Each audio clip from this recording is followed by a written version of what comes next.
Assalamualaikum warahmatullahi wabarakatuh. Perkenalkan, saya Alfi Pramudia Ramanda, NPM 23412024 dari kelas akuntansi 23A. Di video ini saya akan menjelaskan materi tentang manajemen modal kerja. Yang pertama adalah pengertian manajemen modal kerja. Manajemen modal kerja adalah suatu proses pengelolaan yang bertujuan untuk memastikan perusahaan memiliki cukup sumber daya finansial yang diperlukan untuk menjalankan operasional sehari-hari secara efisien.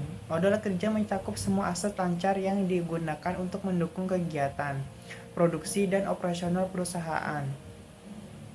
Oleh karena itu, pengelolaan modal kerja yang baik sangat penting untuk menjaga keberlangsungan dan pertumbuhan perusahaan.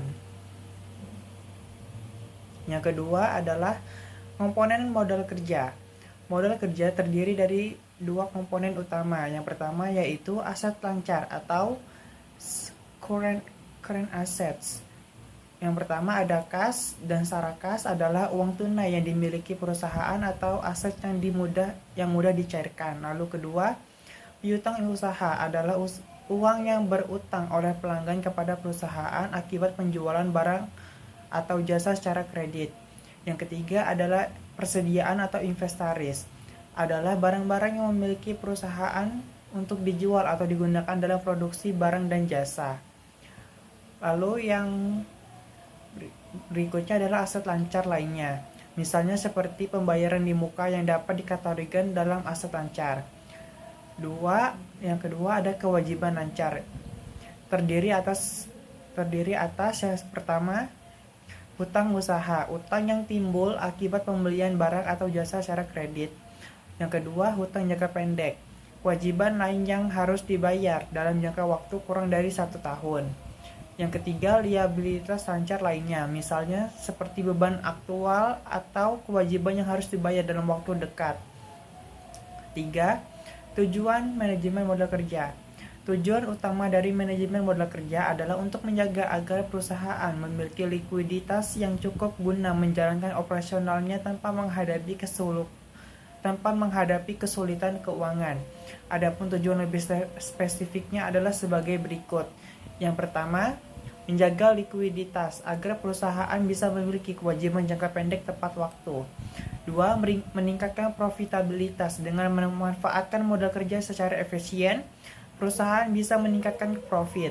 Yang ketiga, mengoptimalkan penggunaan aset lancar, yaitu menjamin bahwa aset lancar tidak terjebak dalam persediaan atau piutang yang berlebihan, sehingga bisa digunakan secara optimal.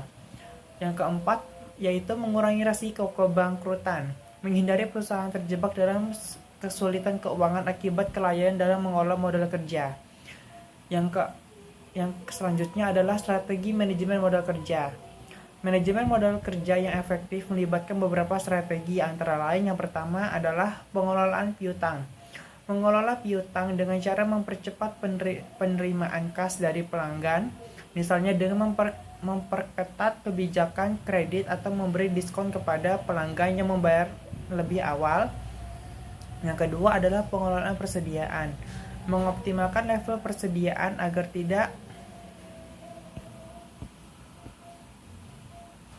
tidak berlebihan. Terlalu banyak persediaan bisa menambah biaya penyimpanan, sementara persediaan yang terlalu sedikit dapat menyebabkan kekurangan barang untuk dijual. Yang ketiga ada pengelolaan hutang usaha. Mengelola kewajiban usaha dengan baik untuk memperoleh pembayaran yang lebih fleksibel. Hal ini dapat dilakukan dengan memperpanjang waktu pembayaran kepada pemasok tanpa mengorbankan hubungan bisnis. Yang keempat, pengendalian kas. Mengontrol aliran kas perusahaan agar selalu cukup untuk memenuhi kebutuhan operasional jangka pendek. Yang terakhir, kesimpulannya adalah manajemen modal kerja yang baik sangat penting untuk kesehatan finansial perusahaan. Hal ini memerlukan perencanaan yang matang dan pengelolaan yang cermat terhadap aset lancar dan kewajiban lancar.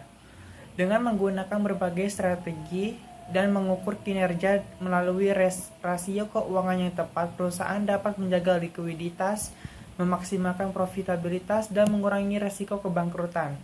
Sekian video dari saya ucapkan terima kasih.